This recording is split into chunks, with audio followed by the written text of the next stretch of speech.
محبت خیرات نہیں ہوتی۔ از قلم رومان فاطمہ۔ قسط نمبر 1۔ شاہ ہاؤس میں آج ایک خاص دعوت کا انتظام ہو رہا تھا اور حویلی میں غیر معمولی رش کا سیلاب ادھر سے ادھر تیاریوں میں مصروف تھا۔ شاہ ہاؤس کے مکین آج بہت خوش دکھائی دے رہے تھے کیونکہ 5 سال کے طویل عرصے کے بعد اس گھر کا واحد وارث اور حویلی کی رونق کا خطاب لینے والا اپنی پڑھائی مکمل کر کے آسٹریلیا کے شہر برسبین سے واپس اپنے پیارے ملک پاکستان واپس آ رہا تھا۔ شاہ ہاؤس کے مکینوں کی تعداد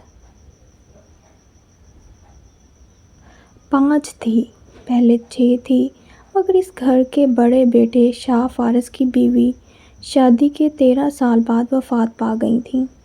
اگر وہ ہوتی تو تعداد 6 ہوتی، مگر تعداد 5 کے ہندسے پر رک گئی۔ ہر کسی سے محبت کرنے والی گیلانی صاحب کی اکلوتی پیاری لاڈلی اور 2 بھائیوں کی بہن ماہپارہ شادی کے 13 سال بعد اولاد جیسی نعمت کو جنم دے کر انتقال کر گئیں۔ اسی لیے شاہ فارس اپنی بیٹی کی پرورش کے لیے دوسری شادی کے بجائے اپنے چھوٹے بھائی کی بیوی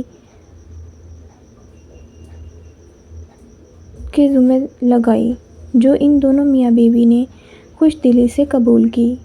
شاہ فارس کے چھوٹے بھائی کا بھی ایک بیٹا تھا جو کہ رانیہ سے 4 سال بڑا تھا۔ نزہت بیگم نے رانیہ کو حسام کے کبھی کم نہیں سمجھا تھا۔ انہوں نے دونوں بچوں کی تربیت عدل اور محبت سے کی تھی۔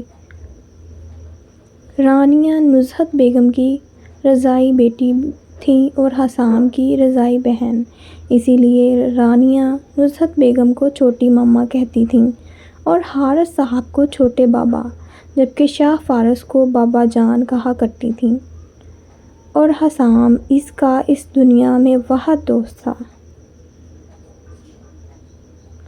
دونوں میں حد درجہ گہری دوستی اور بے تکلفی تھی۔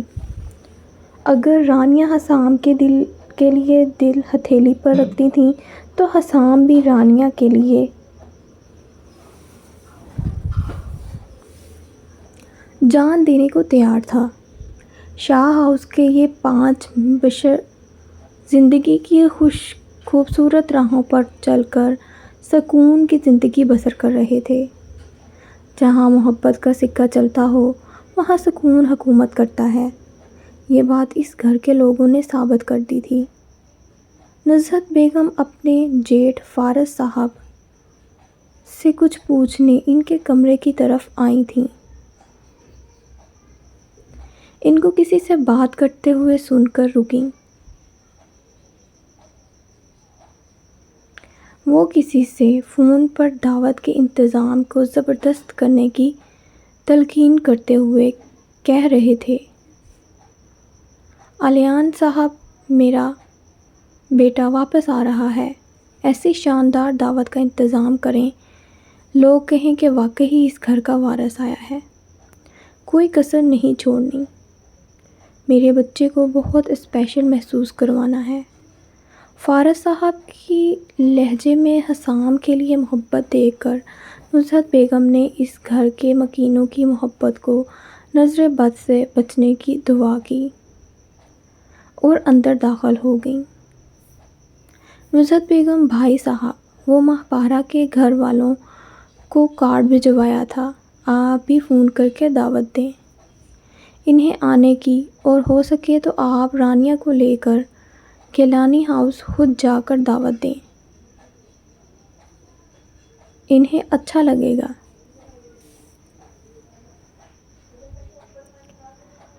فارس صاحب، ارے بھابھی، سانس تو لے لیں، وہ ہنس کر بولے تھے، جی ٹھیک ہے، آپ گڑیا سے کہیں وہ تیار ہو کر آ جائے، آج ہی دعوت دے کر آتے ہیں۔ وہ فوراً راضی ہو کر بولے تھے، وہ رانیہ کو گڑیا ہی کہا کرتے تھے۔ شاہ فارس کی گاڑی گیلانی صاحب کی حویلی کی طرف سفر کر رہی تھی۔ وہ آج رانیہ کے ساتھ اپنے سسرال اور رانیہ کے ننھیال جا رہے تھے۔ رانیہ گیلانی ہاؤس بہت کم گئی تھی، حالانکہ اس کے نانا اس پر جان چھڑکتے تھے، کیونکہ وہ ان کی بیٹی کی آخری نشانی تھی۔ رانیہ اپنی 22 سال زندگی میں اپنے کزنز، ماموں ممانیوں وغیرہ سے 4 سے 5 بار ملی تھی بس۔ ہاں، البتہ اس کے نانا ان کی پڑھائی کے درمیان اس سے اسلام آباد بھی ملنے جاتے تھے اور شاہ ہاؤس بھی ہفتے کے ہفتے چکر لگاتے تھے۔ رانیہ بابا جان، وہ فارس کو مخاطب کرتے ہوئے مسکرائی۔ رانیہ 22 سال کی تھی، مگر اس کی سنجیدگی، مستقل مزاجی اور ٹھہراؤ اسے کم عمر لڑکی کی بجائے ایک سمجھدار، باوقار لڑکی دکھاتا تھا۔ وہ فارس صاحب کی طرف متوجہ تھی۔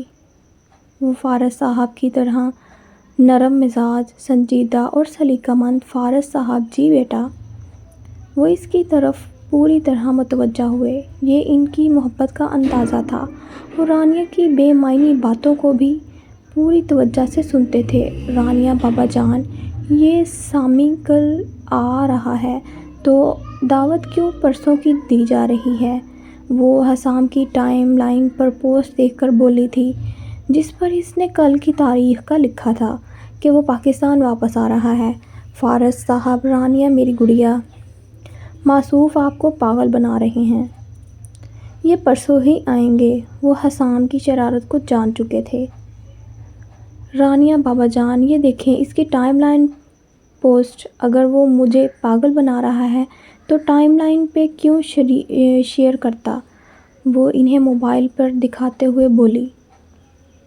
فارس صاحب بیٹا، اس نے صرف سب کو مخفی ہائڈ کیا سوائے آپ کے۔ آپ کو پتہ ہے، آپ سے شرارت نہ کرے تو محترم کو کھانا ہضم نہیں ہوتا۔ رانیہ، اس کو تو میں پوچھتی ہوں۔ بدتمیز انسان، ہر دفعہ میرے ساتھ ایسا کرتا ہے۔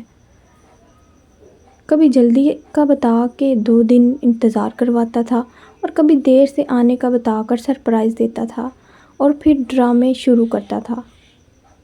آئے تو صحیح، اس بار نہیں چھوڑوں گی۔ وہ غصہ ہو رہی تھی اور ساتھ میں حسام سے بدلے کا بھی سوچ رہی تھی۔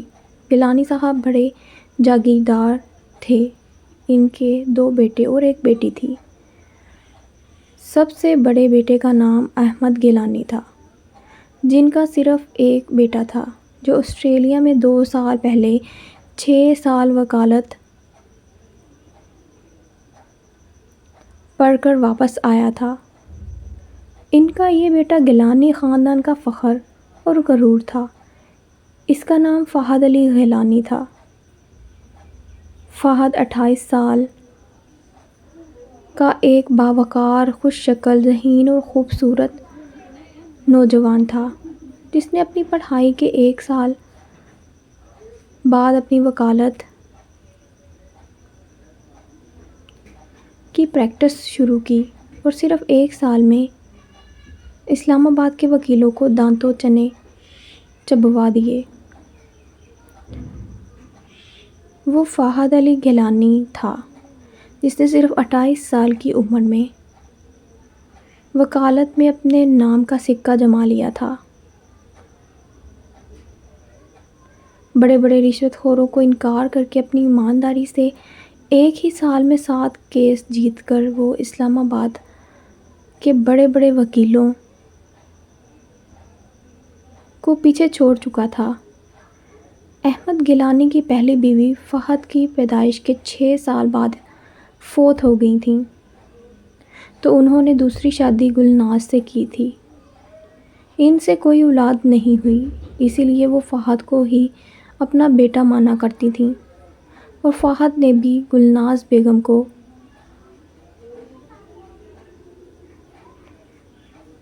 دل سے ماں کا رتبہ دیا تھا۔ گیلانی صاحب کے دوسرے بیٹے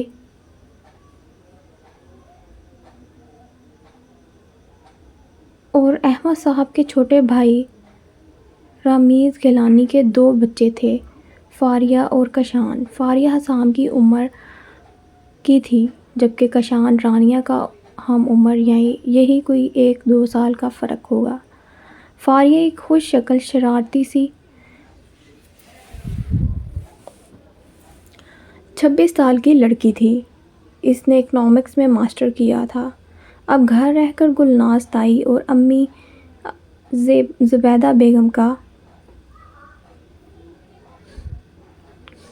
سر کھایا کرتی تھی۔ وہ دل ہی دل میں فہد کو پسند کرتی تھی اور یہ بات وہ فہد کو بتانے میں کامیاب ہو گئی، مگر فہد کا جواب سن کر وہ رانیہ فارس سے نفرت کرنے لگی تھی، کیونکہ فہد نے کہا تھا فاریہ میں آپ کے جذبات کی قدر کرتا ہوں، مگر معذرت کے ساتھ لڑکیوں کو یوں سر عام اظہار کرنا زیب نہیں دیتا۔ لڑکیاں محبت ضرور کریں مگر اپنی عزت نفس کا خیال رکھیں، کیونکہ لڑکیوں کی عزت سے بڑھ کر کچھ نہیں ہوتا۔ رہی بات محبت کی، تو میں 8 سال سے رانیہ فارس کی محبت کی قید خانے میں دل کے ہاتھوں گرفتار ہوں اور پچھلے 8 سال سے اس قید کو بہت خوشی سے کاٹ رہا ہوں۔